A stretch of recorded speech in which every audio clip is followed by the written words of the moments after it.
Hello everyone, Ember here, and welcome back to a new video. In this one, I'd like to talk about my first impressions really of the Scarlet and Violet format, what it might hold in the future, and of course talk a little bit about future sets. So for starters, I think it's important to highlight how I thought the format would turn out, because that of course affected how I feel about the format right now.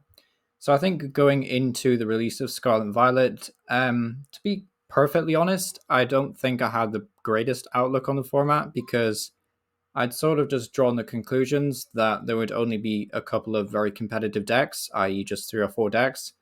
From like the I want to say regional championship, but it might have just been a Champions League over in Japan. It became pretty clear that there was just several decks that were very dominant.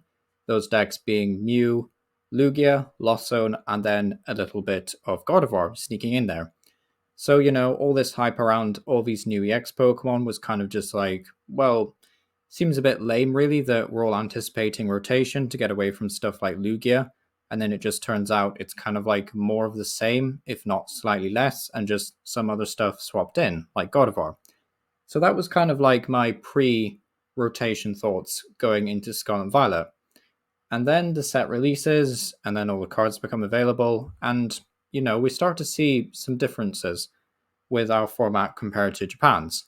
Now, it is worth mentioning that Japan have had, obviously, Scarlet and Violet for substantially longer than we have, so it's allowed for their meta to develop, but it also means that we can look at their current meta and then their past Scarlet and Violet meta, if that makes sense, and kind of just draw our own conclusions from there and come up with something that's basically our own format. So what effectively we've come up with is that Miraidon might not be that bad after all, to say the least. So Miraidon might actually be a really solid deck. It's definitely got the speed. It's got the power. It does kind of rely on Generator, unfortunately, if you're not playing the Fluffy box, which is probably self-explanatory because we have to talk about Sableye at some point in this video as well. But anyway, Miraidon Generator with Regieleki VMAX seems to be doing fairly well. It's literally just won a Miyagi Champions League, so congratulations to that player, and Miraidon does look like to be a good deck moving forward. It also seems like in the format that Arceus decks are kind of coming back into popularity. There's stuff like Arceus Armarouge with the Basin deck, so if you whiff an attachment, you can kind of just move on in there with Armarouge when you base into it. You can also do stuff like Arceus Gallade, and then use Gallade to find stuff like Charon's Care. And then, of course, you have the Kirlia as like your pseudo draw engine in that deck. And, of course, the tried and classic Arceus Giratina for, those massive one-hit KOs. So I do think there is definitely going to be some cool variety in this new format. But unfortunately, it kind of just leads me into talking about the next thing, which is the somewhat controversial deck Lost Zone. So I think there is some very strong divided opinions on this deck. Some people really hate it. Some people really like it. Some people are just like on the fence. It is what it is kind of thing. Then other people who are like me are just like, I don't know what to feel about this deck at this point because it's kind of like everything that I wanted from Pokemon for a while. But at the same time, it's kind of like my worst nightmare, especially as a content creator. So Lost Zone, for those of you who should be familiar enough with Lost Zone by now, but in case you need even the smallest of recaps, Comfey has the ability flower selecting, and this is basically your main kind of draw power and the way of blasting through the deck. Now, it is worth noting that on TCG Live, Lost Zone I think is so much worse to play against and play with because of just how slow all the animations are and how much longer games are in general. Like on TCGO, everything is done within seconds. On live, it feels like players spend ages using flower selecting and having to switch between multiple Comfeys. It's such a slog to sit through, and I really don't blame anyone that feels, playing against this deck is just not very fun. And, I perfectly agree with that. I think that's a perfectly reasonable point. In IRL, it's a lot better because people are just generally a lot quicker if they're playing Lost Zone, but on TCG Live, it's slow, basically. So we do have to take a look at another Pokemon in the deck, Cramorant, which has the Lost Provisions ability. This image is extremely blurry because it's TCG Live. Lost Provisions means that if you have 4 more cards Lost Zone, you get to ignore all the energy from Cramorant. So Spit instantly can do 110 for effectively 0 energy, which is of course great. And this just allows you to prize trade favorably, basically, into any other single prize deck, really. and also prize trade a lot very well into multi-prize decks. And then, of course, we have the infamous card Sableye, which has the attack Lost Mine that says you can only use this attack if you have 10 or more cards in the Lost Zone, and you get to put 12 damage counters on your opponent's Pokemon in any way you like. Now, I really like spread cards. I really like Sableye full stop as well, funny enough. I really like Cramorant, I like Comfey, I like the Lost Zone Origin, the Lost Zone Origin. What am I even saying? Lost Zone Origin? I mean, like the Lost Zone like archetype as a whole. I think it's a cool concept. It's fun putting cards in Lost Zone because it creates this choice where if you take a card, then the other card you will never see again. Like it's just gone for the rest of the game. And same goes for stuff like Colorless Experiment, if we scroll down to wherever that may be. So just down here, look at the top 5. You get to keep 3 of those cards, but the other 2 you just don't see for the rest of the game. Like they're just gone. So if you play 2 Colorless Experiment with a couple of Comfey, then you should be able to get for a Cramorant and then a Sableye. So even though I really like Sableye and I like this deck because there's just so many variants you can play of it, thanks to the ability to use Mirage Gate as well to accelerate different types of basic energy, I just feel Sableye has a couple of problems with this deck, and you can't really pin it to just Sableye as well. Like you can pinpoint it to Sableye because Cramorant is just as much of an offender as this card, funny enough. So even though Cramorant doesn't seem like such a bad card necessarily, which in fairness it isn't, the 110 is just crazy efficient against other single prize decks, and that's obviously like a big problem for other single prize archetypes. But really the worst offender does have to be the Sableye with Lost Mine. I know I've just kind of like deviated away from Sableye and come back to it. But I do need to highlight the fact that placing 12 damage counters is nothing to be sniffed at if you're playing an evolution deck. And one thing I do worry about with Pokemon is like you kind of have to question the design choices here. Like they designed Sableye for Lost Origin or like the Lost Abyss set, whenever that was coming out in Japan, and then subsequently, this isn't Suicune, subsequently in Lost Origin in the West. And then, of course, it meant that we have Sableye for another year. So we're going to have this card for at least another year. And then they just were like, well, in Scarlet and Violet, it's going to be an evolution heavy format. So we're going to go back to, stage 2 EXs, stage 1 EXs, and of course, all the new basics, the evolving basics, they'll be single prizes. So, they won't be heavy HPVs, which even though I do prefer, I wish we'd had that from V-Stars. I wish V-Stars had brought about the age of, single prize Pokemon evolving into V-Stars. I think that's where V-Stars really went wrong, by the way, is I think the fact that VMAXs had to evolve from Pokemon V, not just regular Pokemon, I think made the whole format a lot worse, actually. It was just all about who can boss KO something on the second turn of the game. But basically, having single prize evolutions like, Lechonk, for example, 70 HP into Oinkologne, which has 260 HP. So you do actually feel like you're getting a massive upgrade. It feels like you're evolving the Pokemon. It's really cool. I like it. It also means your opponent can't just boss for 2 prize cards. They actually have to, think about using boss's orders when they actually need to use it. So it's, it's more creative choices that way, which I do appreciate. But unfortunately, it does mean that Sableye can just hoover up a lot of these Pokemon that want to evolve. And also the majority of engines like God of War and stuff, they can just be picked off by Sableye. So all these cool like Fluffy decks with Generator and all the Miraidon stuff, that can be picked apart by Sableye. The Curly engine we just mentioned, there's Bibarel, there's Revroom, Turbo Mew, which doesn't see as much play thanks to Lost of Scuba Net, but still a card to consider. So Lost Mine kind of just comes along and hoovers all those guys up. And it's hard to like directly criticize Lost Zone because of course there is this like massive argument that this has brought so many different variants of the deck to the game. There's a Radiant Charizard version, there's a Radiant Greninja version. Before rotation, there was several amazing rare decks, which were all really fun. But unfortunately, you have to ask yourself at the end of the day, is it really that fun? If it's Lost Zone, a couple of really big, bulky V-Star decks, a couple of VMAX decks, then basically most of the evolutions kind of get pushed out of the format because, well, they just can't get set up without being KO'd by Sableyes. And of course, Cramorant is there to pick apart single prize Pokemon. I understand that in the grander scheme of things, a lot of And like, I don't want to say this in a negative light because it's such a hard point to word and phrase correctly, but the best way I can summarize it is a lot of competitive players might look at single prize decks as sort of like something that exists, but not really something that's integral to a part of the game, really.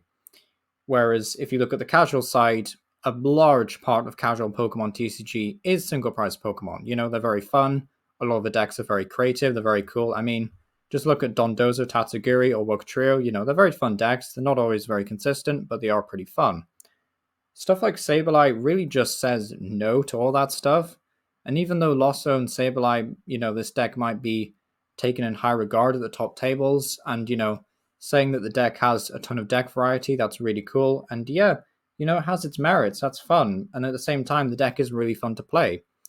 But at the same time, at the end of all of that, you have this argument where it's like, well, there's so many potential decks that could exist that don't because of this deck. And that's a problem, you know, like we've been saying for the last few sets that Zorok Box is always going to be this great new deck. It's going to be one of the best new decks in the next set. You know, it got Raichu in Silver Tempest, it got Breaks in, you know, it's got so many of these awesome partners. But the harsh truth is, none of these single prize decks like, you know, Zorok, Dugong, Arcanine, they're never going to take off as long as this deck is here. So it's kind of like this choice that we have to make in a way. Is like, do we say, well, if we don't have this deck, then all these other decks pop up? But if, you know, if we do that, then this deck won't exist and these archetypes won't exist. There's obviously a lot more to it than that. You know, you could go down a whole rabbit hole of should one deck be kicked out of the format to make room for others. It's like you can like get into all sorts of debates about that.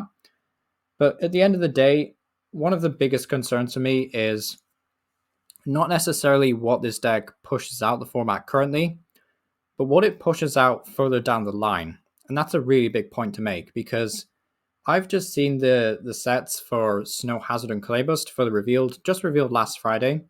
And to be honest, if I'm being perfectly honest with you guys, I don't see anything that competitive from those sets. Like maybe Chen Pao with Baxcalibur because that deck is amazing in testing. It can swing for 300 damage every turn. It's just bananas. But apart from Chen Pao, I'm really not seeing anything that competitive. There's some fringe stuff in tier 2, tier 3 maybe with, you know, Slowking V seems to be okay as a control deck. But realistically, those sets do not look like they're adding that much. And Triple B really was just a dead set. There was like a handful of maybe okay cards in that one. And yeah, there's a lot of fun cards, you know, like Reversal Energy and stuff. Like, that's cool.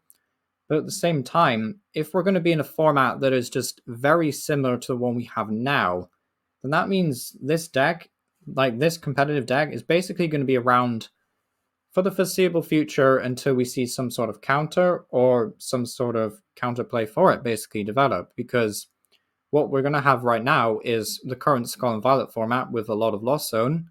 Then we're going to see Paldea involved in June with all the stuff now. Like, we know what's in Paldea involved at this point. It's the Triple Beak, Snow Hazard, and Clayburst.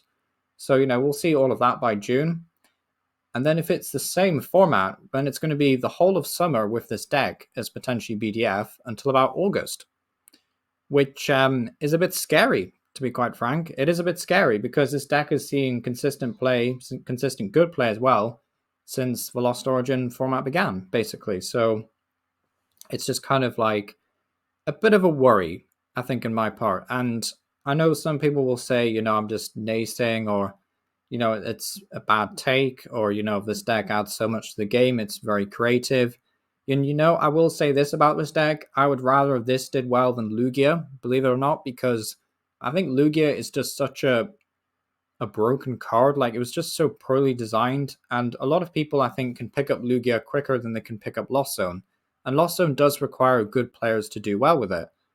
But at the same time, when this deck kicks out so many other decks, you have to worry, you know, like, will we ever see some kind of counter to this until it rotates? So yeah, that's kind of like my opinions on Lost Zone, but I guess that kind of leads us on to our next topic, which is going to be future sets. So for future sets, we just kind of like talked about Paldea Evolved. Like, that set doesn't really seem to be adding too much to the game. Like, we're going to get a couple of maybe tier 2 archetypes, and then Chen Pao is going to be like the big selling point from that set. But I don't think we're going to get anything too crazy or too drastic, if I'm being perfectly honest. And then we don't know what's in our May set apart from the title. Well, I say our May set, it's Japan's May set, and it's called Raging Surf. So we can assume it might feature Dondozo EX or Tatsugiri EX, and then potentially Goldengo EX, because Goldengo hasn't been revealed yet as a card at all. So, we have to assume it will show up at some point. There's also Plafin, funnily enough, like the dolphin. That's not had a card yet, so they could all debut realistically in Raging Surf, which I wouldn't be surprised if they all did.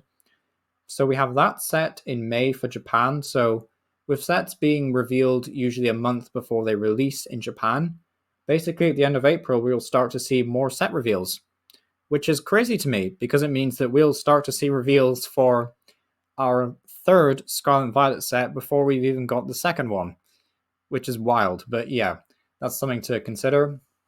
There's also the Pokemon Card 151 set with that amazing Alakazam EX card coming out in June in Japan. Now, we don't know when that will release in the West. Like, that's anybody's game as to when that will come out. It could come out in the time like Champion's Path, where, it's straight after our set in August. It could be, sometime next January even, with like what they did with Crown Zenith. I really hope they don't do that. I really hope it's, sooner rather than later, but we don't know, to be honest. We just don't know. And then there is, of course, Rule of the Black Flame coming out in July in Japan, which is going to feature a Terrestrial Charizard EX. And then there is a couple of more set names, which I won't go over because I think they all just kind of like sound the same as like Iron Judge, Wild Force or something. So there's going to be a bunch of Paradox sets that will probably make up either part of set 3 or set 4. It's really hard to say at this point because we don't know if... Well, we have to assume that our May set for Japan, and then their July set will make up our third set, and then maybe stuff that's cut from Paldea Evolved, I guess. But yeah, it's going to be a strange few months for the game.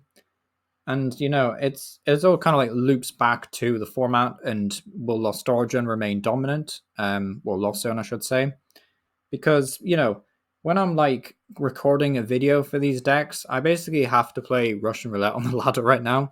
I know this is a very minor complaint in the grander scheme of things, but say I want to try out Dondozo Tatsugiri and I go to record a gameplay, for example. I hit record, I start the game, I start talking, and then my opponent opens with a Comfey, and I know the game is either going to be painfully long, or I'm just going to lose anyway, because Sableye will sprinkle the damage counters and knock out all my Pokemon. And that's just some food for thought, and we'll leave on there. So yeah, it's been Ember Power. Let me know what you think about, the state of the format and Lost Origin and Lost Zone in general down below. And yeah, thank you for watching.